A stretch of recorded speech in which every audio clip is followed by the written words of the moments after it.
Well, time to rip up Time to Shadow some more. As some of you guys may know, I did a list of what I consider to be the worst hit songs of 2010, but now I'm going to be looking at the other side of the coin. As I stated in my original video, I didn't actually think 2010 was an overall bad year. Sure, it was the start of the club boom, but in reality, not all of what the club boom produced was bad. The rules for my 2011 worst list still apply to this one. The song must have made it onto Billboard's Year in Hot 100 in 2010 to be on this list. If a song first charted in 2009, it can't be on here. This is to prevent another meet me halfway moment from happening again. So without further ado, let's begin.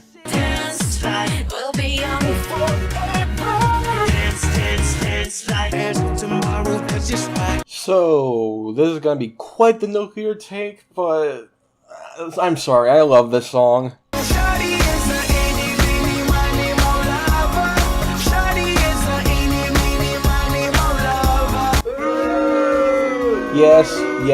Yes. Some of the lyrics in the song are questionable. Justin saying shoddy is weird as it always is.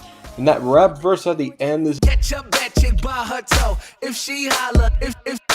really bad and completely unnecessary. And that's why I've seen people call it one of the worst songs of 2010, so I'm trying to come up with reasons as to why I love this song, but I think the main thing is, it's catchy as all hell. Truth be told, I have a weird way of listening to music. As long as the song sounds good, then lyrics typically don't matter to me. There can be times where the lyrics get in the way of making a good song, like with Hey Soul Sister or anything that the Black Eyed Peas did post-sellout. But like I said, you have a catchy melody, you get a win in my book, and oh boy does this song have a melody that's just infectious.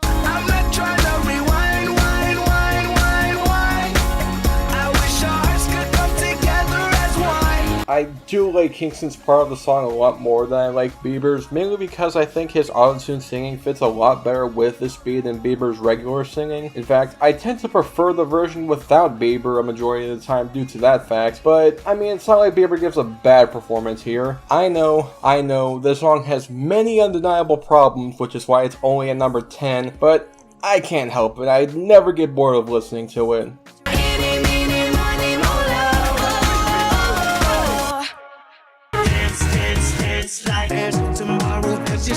Hey, you know what I just said about the club boom? Yeah. You know I know how to make them stop and stare as I zone out. Yep, a Florida song is on my best list. Burn my list to the ground if you like. Honestly, Club Can't Handle Me would typically just be a simple flow ride affair. Well, post-Roots that is. An infectiously catchy hook, verses that only I and other music critics would actually care about, and a ton of lyrics about partying. It's very simple and typical of Florida, so why do I love this song so much? Well, as I mentioned previously, the hook is undeniably good. There's a reason people call Flo a hook artist, especially with Nicole, however you pronounce her last name, providing backing vocals, and the verses in this song are actually very energetic. Yeah, they're not saying anything of worth, but for a song like this, it really doesn't have to, it just has to be competent and catchy. But what I think really helps this song is David Guetta's production. As I mentioned in my worst list, I actually do like what Dave can do with his beats. He's not a perfect producer by any means, but to me, his beats always have this charm to it that's insanely catchy, and that's definitely the case here. Just the loud buzzing synths and everything just makes it worth a listen to me.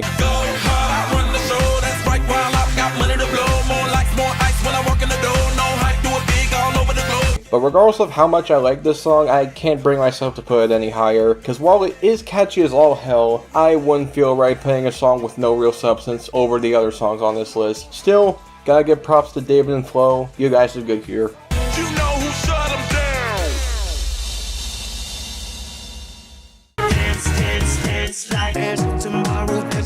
Now that I'm done with my hot takes today, let's go over a song that's generally looked favorably upon.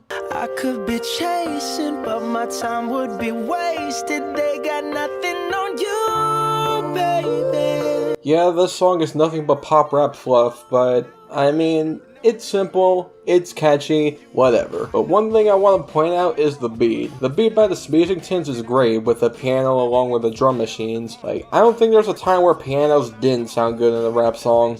Well, I guess other than Big Weenie. Why do we have to keep on going through this? This is torturous. My point is this. Look, I love Encore because I think it's a funny record, but the beat on Big Weenie sucks ass. As for the performers, Bruno does an excellent hook for this song. It's very simple, and some can view it as a little cheesy, but I mean, just because something's cheesy doesn't automatically mean it's bad. B.O.B. also has a couple of good verses, and even switches up to singing halfway through. I've been to London, I've been to Paris, even where there in Tokyo. And as someone who has listened to his first album, you can really tell that he's a good singer. He can even sing without auto-tune. The lyrics are nothing special though, as they're just simple love song lyrics about this girl being perfect, but honestly, a song isn't good because, you know, it has a very complex subject matter that gets you to think about society itself. It's how you go about the subject matter, and in my opinion, B.O.B. and Bruno did good here.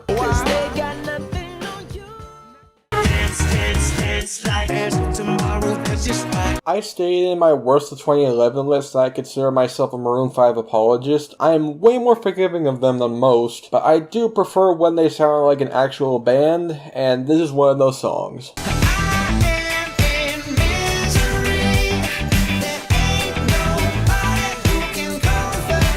Ah yes, the Hands All Over era. Before moves like Jagger came in as a bonus track on the album to transform Maroon 5 to a straight up pop band, they still sounded like the music being produced sounded like an actual band playing. I would have preferred if Never Gonna Leave This Bed became a hit. Seriously, that song fucking slaps, but I mean, I still love Misery. The guitar parts by Levine and Jesse Carmichael are really funky, and really sell the whole funk rock sound that Maroon 5 has always been described as. Adam Levine's vocals are also really good in this song, especially during the chorus. They aren't slathered in auto-tune, it's just really natural, and his inflections help this song significantly. You know, as much of a Maroon 5 apologist that I can be, I do wish that they stuck to this sound, and I bet if they stay in this direction, they'd have a much better reputation than the one they have nowadays.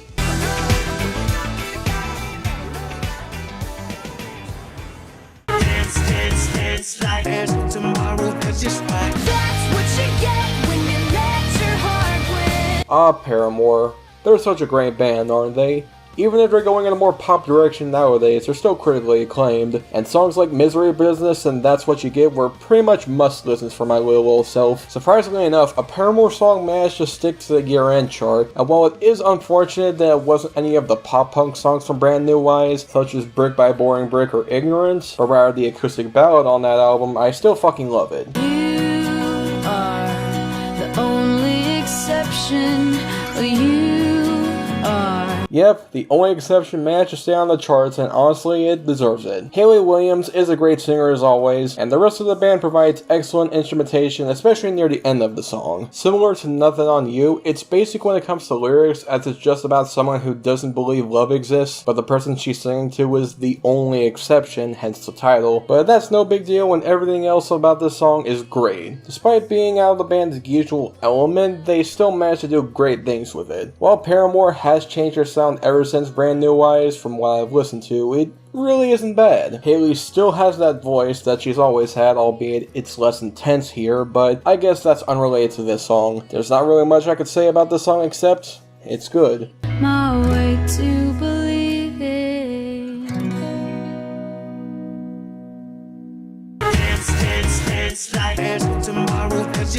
I know that when it comes to pop music, it's generally accessible to most people. A lot of people just imagine the Billboard charts as having a bunch of fun, silly pop songs that, you know, you can listen to in your car or whatever, but it can sometimes get a little dark. And seeing it coming from a genre like country can be really fucking weird. If I die young, bury me in satin, lay me down on a bed of roses, sink me in the river. In my worst of 2011 list, I mentioned that there would be some country songs on my best list when they rolled out, and this is one I was referring to. I love how the song sounds. It's very somber, but it never really gets boring. The instrumentation is great, and Kimberly Perry shows off her amazing singing voice, especially when she harmonizes with the other members of the band. She never sings a note that's out of place from the song, so basically, I love the vocals above everything else. However, I think the song's subject matter makes it really stand out. As you can tell by the title, this is a song dealing with dying young, and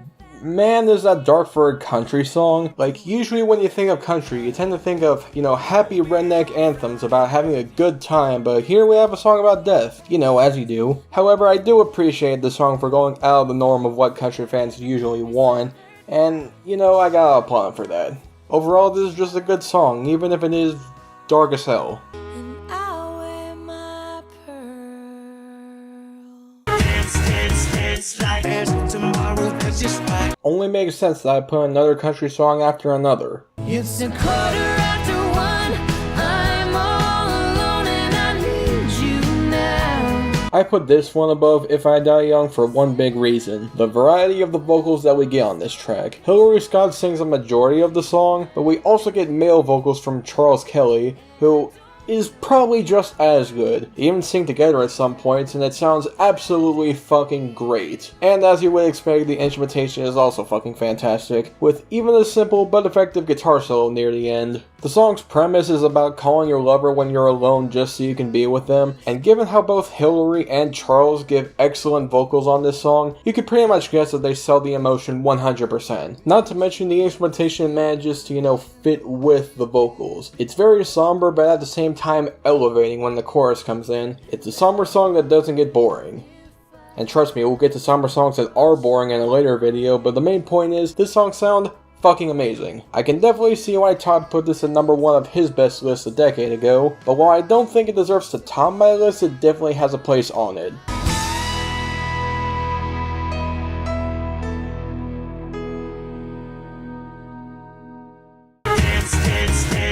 and tomorrow, 'cause it's right. 2010 was the year that Eminem released his album Recovery, which is a record that I really enjoy. And since it came out, it managed to get 4 singles. No Love did chart, but it didn't make the year end, which sucked because it probably would have easily made this list had it stayed. Spacebound didn't chart at all, which is a crime because I fucking love that song. Love the Way You Lie is a good song, but its overplay definitely made it less special to me, so that only really leaves I'm not afraid to take a stand, take a stand. Yep, Not Afraid. This song was definitely jarring to hear as a first single, considering the first single of other Eminem albums were, you know, fun songs. This, however, yeah, it's a lot more serious than your average Eminem single, and that might have to do with the fact that Recovery by itself is a really serious record. A lot of the tracks on it delve into Marshall's thoughts and regrets, and I encourage you guys to give it a listen if you haven't, because it is an absolute ride, but let's get back to Not Afraid. This song is about M taking charge with his music after the bullshit that he had to deal with years prior, and it definitely works as a pump-up anthem. He even denounces his past 2 albums, Encore and Relapse, and says that he would go on to make much better music for his fans in the future. In fact, let's be honest, at last Relapse CD was aired. Perhaps our random accents into the ground. Relax, I ain't going back to that now. And while I do like Relapse and I find Encore to be a funny album, I won't deny that isn't what the average Eminem fan would want, and M assures us that he won't disappoint his fans again. He even has a couple of clever lines like, But it's time to exercise these demons, these motherfuckers are doing jumping jacks now. Like a fuck you for Christmas, his gift is a curse. Cause the way I feel, I'm strong enough to go to the club or the corner pub and lift the whole liquor counter up, cause I'm raising the bar. but I also gotta point out the great production. It's simple with a bunch of synth chords being played over some 808s with occasional piano, but it sounds absolutely amazing. It's not the best Eminem beat of all time, hell, Dr. Dre isn't credited as a producer here at all, so that's saying something. But Boy 1DA honestly did a good job with handling a good chunk of this beat. I'm not afraid to say that this song is good. Unless I'm stating the wrong opinion here, which in that case I'm very afraid. Holla if you feel like you've been down the same road. Dance like and tomorrow, cause it's right. I don't know how to build this up in any meaningful way, so I'm just gonna say my number 2 pick is truly magical. I got the magic in me. Every time I touch that track, it turns into gold. Never did I think that the guy who made Airplanes, which is admittedly a really cool song, and the lead singer of Weezer would make such an absolute banger together. I absolutely fucking love this song. River's chorus is great and really catchy, and B.O.B. speeds up his flow a bit for this song, and keeps on giving us clever line after clever line in an unrelenting way. See, I deceive you with my intergalactic ether. I sing just like Aretha, so respect me like I'm Caesar. The beat is also really good, though it is definitely far from being pop-punk Wikipedia. But no, seriously, this beat is great and really gives B.O.B. a chance to spit like absolute hell, even if it was produced by Dr. Luke. Bleh. Also, B.O.B. says that he has a magic baby. I think it's really funny. I got the magic in me. I got the magic, baby. But before we get to the number 1 song, let's go through some honorable mentions. I got the magic in me. How many licks does it take till I get to the center and let a real nigga take you home? This song would have been on the list proper if it wasn't for that stupid fucking chipmunk chorus that Lewis somehow thought was a good idea. Still, Lewis brings a lot of personality and a lot of fast flows. If only Alvin could shut the fuck up.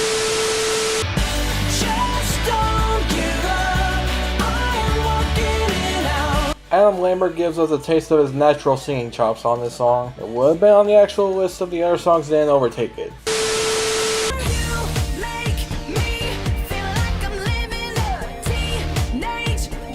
I'm sorry for taking that joke from Fire in the Shadows. Anyways, I really like this song. I like Katie's vocals and especially her falsetto in the verses. All I do is win, win, win, no matter what. Got money on my mind, I can never get enough. Despite DJ Khaled having nothing really to do with the song minus some ad-libs, I can't deny that this song is fun as hell. Ludacris's verse and T-Pain's hook are both highlights for me.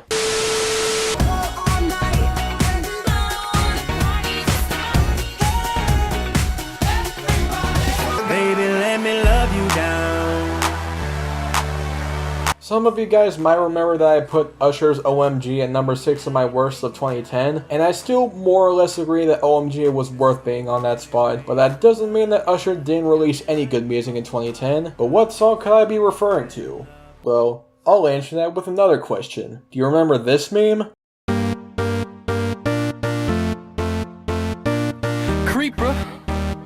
Yeah. So we back in the club with our bodies rocking from side to side, side, side to side. All jokes about being back in the mind aside, this song is just fun. Usher's voice is absolutely amazing and commanding that you just gotta notice it whenever the song comes on. He's not at the level of yeah, but it's pretty damn close. It's much more commanding than OMG with its lazy and boring melodies that almost put me to fucking sleep. Here, it's in your face and I mean that in a good way. I also gotta commend the beat on this song. Sure, it's relatively simple, but its Eurodance influence and how infectious it just is makes it to where I don't even care. It's just too much fucking fun. Though, despite this song being number 1, I actually do have 2 very small issues with it. One, Pitbull's guest verse. My problem with it isn't that it's bad, in fact, I really like his catchy flow. However, what he's saying doesn't really connect with what the song's about. Like, the song itself is just about dancing your life away, while Pitbull's verse is just about being a rich boss. Though, like I said, I can forgive it due to its catchiness. What I can't forgive is this part. Gonna set the roof on fire, gonna burn this motherfucker down, down, down. Yep, it's my good old friend censoring yourself even on the album version. I get that Usher didn't even write this song, but come on dude, did the writers really force you to say motherfucker or something? Cause censoring the line just takes away from the impact. It would be one thing if this was just like an edited version, but no, this is the real version. However, despite those small problems, this song is just way too much fun. Even when Usher was at his lowest period, he was still able to give us a great song, and it's definitely my number 1 pick. Yeah. Thank you, DJ.